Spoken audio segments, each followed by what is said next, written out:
घुम्ती road मालुङ्गा courtesy घुम्ती घुम्ती road आहा क्या राम्रो ल रवि दाइ ए सबजनालाई पागल झै बनाउँछ के भएको बोका झै गाना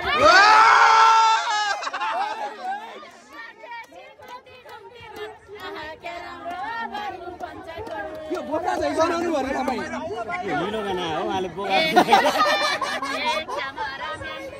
क्यामेराम्यान एकचोटि हेर त होइन हे यो जगीलाई मायाले बेर घुम्ती घुम्ती रोड पुरी बाबुले गराएको क्या हो गीत मात्रै गाएको मेरो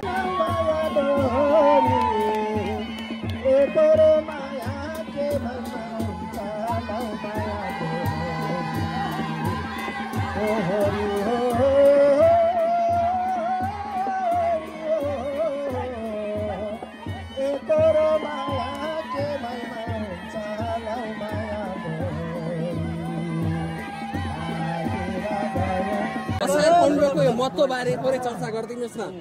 असार 15 महत्त्व बारे मैले भनिराख्नुपर्छ जस्तो लाग्दैन हैन। बिहानदेखि नै तपाईँहरूले देख्न सक्नुहुन्छ सामाजिक सञ्जालमा वृद्ध आमा बुवादेखि लिएर बच्चासम्मले चाहिँ आजको विशेष दिन भनेको धान रोप्ने मिठो मसिनो खाने परिवारसँग आफ्नो अब सहरमा त यस्तै हो होइन। गाउँघरमा भयो भने तपाईँ बिहानदेखि नै बिजी हुन्छ, खेतमै हुन्छ, धान रोपिराखेको हुन्छ, मिठो मिठो पकाएर घरबाट ल्याइएको हुन्छ, रमाइलो हुन्छ, धान रोपिन्छ होइन, खाइन्छ। विशेष त यही त हो नि। के छ यो अहिले पछिल्लो समय चाहिँ अब यो असार 15 लाई लिएर चाहिँ देखावटी बढी भयो, यो फोटो र भिडियो खिच्नको लागि मात्र कसैको कर कसैको रहर पनि भन्ने कुरा आउँछ नि क्या।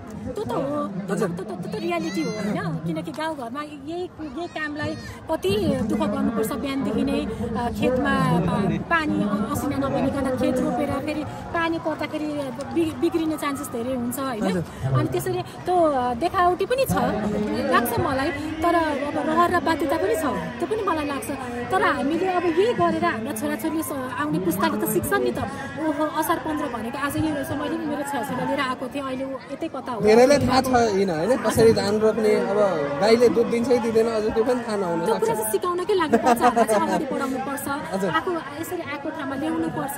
अनि मम्मीले के गर्दैछन्, बाबाले के गर्दैछन्, आज हामी किन यहाँ आएको भनेर बच्चाहरूलाई चाहिँ एउटा सन्देशमूलक एउटा यो चाहिँ मलाई लाग्छ कि अवसर हो जस्तो लाग्छ मलाई। बाल्यकालमा चाहिँ तपाईँले धान रोपेका त्यस्ता केही किन नहुनु, म काठमाडौँमा जन्मेको मान्छे होइन नि त, म त पूर्वको हो होइन।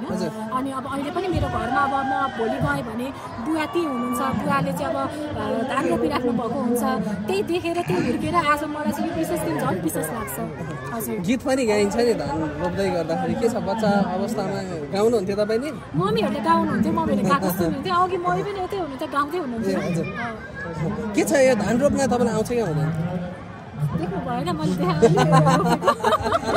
फल्छ धान तपाईँ रोपेको होइन, यो धानेर मैले त रोपेको भएको भए त यस्तो हुन्थ्यो ला यो कता यता गोड्ने हो कि यता गोड्ने हो हुन्थ्यो होला। यो गोड्ने त यसरी नै रहेछ भनेर थाहा छैन मलाई। त्यो त आएको खन्न जोत्न सबै आउँछ खन्न जोत्न त्यस्तो नभएको कुरा बोल्नु, खन्न जोत्न धेरै टाढाको कुरा हो। त्यो चाहिँ आउँदैन, नआएकै भन्नुपर्छ।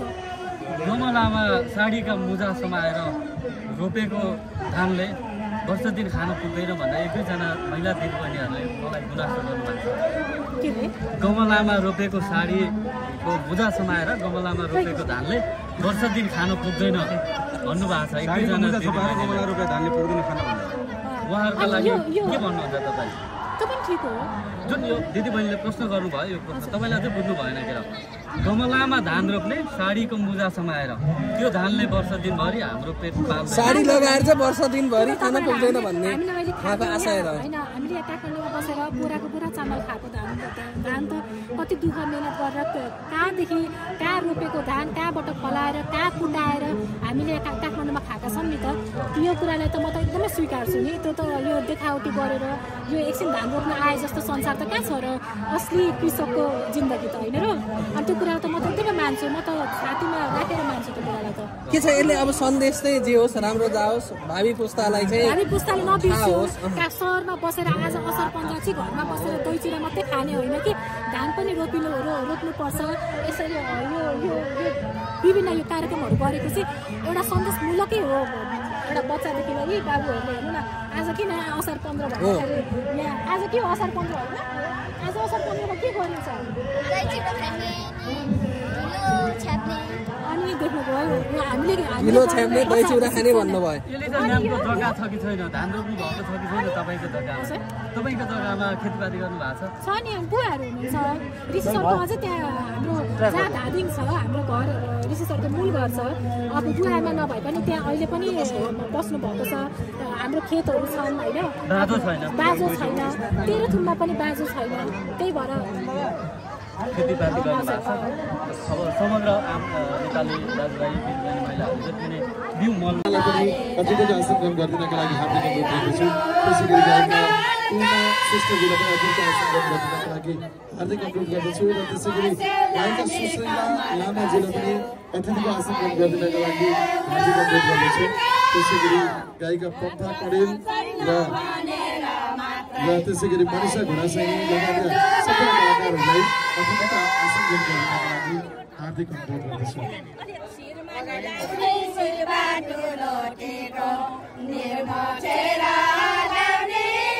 त्यसै गरी बाल गायिका आयुष्य गौतम पनि आगमन भएको छ बाल गायिका आयुष्य गौतमबाट अतिथिको आशीर्वाद त्यसै गरी हामीले हामीलाई सहयोग गर्ने संस्थाहरूको नाम पनि एकछिनपछि दिनेछु किनकि कार्यक्रमको हुन लागेको छ आज मेयर साहबले मेसिन चलाएर कार्यक्रमको उद्घाटन गर्नुहुनेछ अनि साथमा लोकप्रिय लोकदोरी गायक बद्रीपुर मिनी त्यही साथमा हुनेछ त्यहाँ मेसिन चलाएर अनि रोपाइ सुरु हुनेछ अहिले रोपाइ भइरहेको ठाउँमा हाम्रा स्वयंसेवी साथीहरू जहाँ रोपाइ गर्न थालिसक्नु भएको राष्ट्रिय लोक सञ्चार नेपालका साथीहरू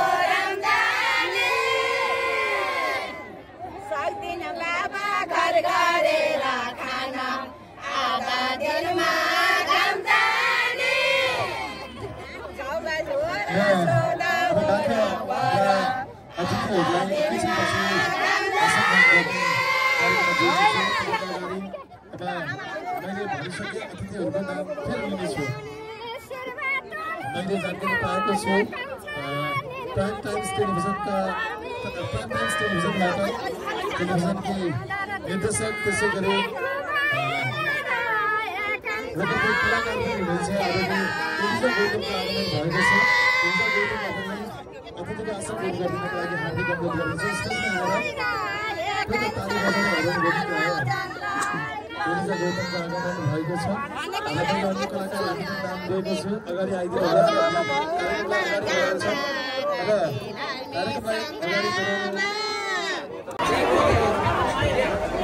अब हामी सिधै खेतमा जाँदैछौँ वरिष्ठ लोकदोरी गायक नारायण रायमाझ दाई त्यसै गरी लोकप्रिय लोकदोरी गायक बद्री पङ्गिम दाई त्यसै गरी बाजा सहित है बाजा सहित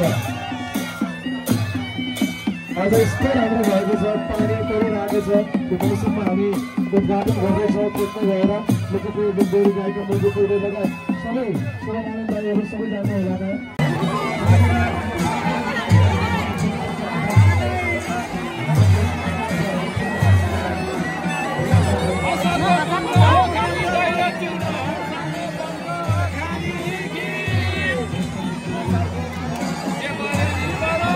अब हाम्रो घर बारीहरू सबै प्लटिङ भइसक्यो खेती गर्ने ठाउँ छैन अहिले हाम्रो खेती गर्ने ठाउँ गोकर्णेश्वर नगरपालिकाको भनेको 1, 2, 3 मा पनि हो यो ठाउँमा जति छ त्यहाँ पनि छ अहिले मैले हतार गरेको कारण चाहिँ 1, 2, 3 मा 4, 5 ठाउँमा छ यो चाहिँ धेरै हामीले चाहिँ बिउ पनि दिएको छौँ धानको बिउ पनि दिएका छौँ ट्र्याक्टर दिएका छौँ त्यो ठाउँ चाहिँ 1, 2, 3 मा हामी मत जानु पर्ने भयो र मैले अलिकति चाँडै है भनेर यहाँको आयोजकहरूलाई भने त्यो बेलामा रोपाइमा गीत गाउने थियो घाँसे गीतहरू थियो यसलाई चाहिँ संरक्षण गर्नुपर्ने छ यो पनि जान थाल्यो धान खेती त कहाँ गयो फेरि गीतहरू पनि जाने सबैलाई एकैचोटि लिएर जानुपर्छ भन्ने हो आजको जमघट पनि त्यही जस्तो लाग्छ मलाई कमल शर्माज्यू राष्ट्रिय लोक सञ्चार कर्मीका अध्यक्ष तथा रोपाई उत्सव कार्यक्रमका सभापति चन्द्रमणि गौतमज्यू वडा अध्यक्ष ज्यू केशव गुरुङज्यू वडा नम्बर 7 का वडा सदस्यज्यूहरू वरिष्ठ गायन क्षेत्रका लोकगीत चर्चित बद्री पङ्गिमज्यू लगायत सम्पूर्ण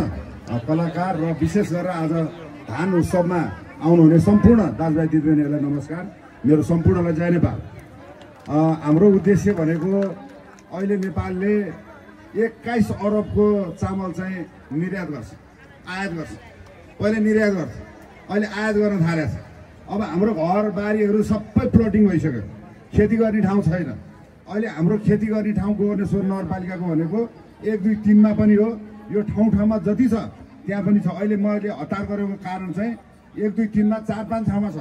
यो चाहिँ धेरै हामीले चाहिँ बिउ पनि दिएको छौँ, धानको बिउ पनि दिएका छौँ, ट्र्याक्टर दिएका छौँ। त्यो ठाउँ चाहिँ 1, 2, 3 मा हामी मत जानु पर्ने भएर मैले अलिकति चाँडै है भनेर यहाँको आयोजकहरूलाई भने। यसको उद्देश्य एउटा धान खेती जुन किसिमको हाम्रो अन्न उब्जनी गर्ने ठाउँ छ, आत्मनिर्भर बनौँ भन्ने हो सबभन्दा पहिला। र यसलाई चाहिँ यो उत्सवलाई चाहिँ हामीले एउटा अब हामीले चाहिँ आयात गर्ने होइन, निर्यात गर्नेतिर लाग्नु पर्यो। धान खेती यति धेरै हामी कृषि प्रधान देश हो, त्यस कारण हामीले धेरै अनुदानहरू पनि राखेर यस्ता कार्यक्रमहरू गरेका छौँ। र यसलाई चाहिँ विशेष गरेर आज राष्ट्रिय लोक सञ्चारकर्मी नेपालको उद्देश्य एउटा यो पनि देखियो भने अर्को त्यो बेलामा रोपाइमा गीत गाउने थियो, घाँसे गीतहरू थियो, यसलाई चाहिँ संरक्षण गर्नुपर्ने छ। यो पनि जान थाल्यो, धान खेती त कहाँ गयो फेरि गीतहरू पनि जाने, सबैलाई एकैचोटि लिएर जानुपर्छ भन्ने हो।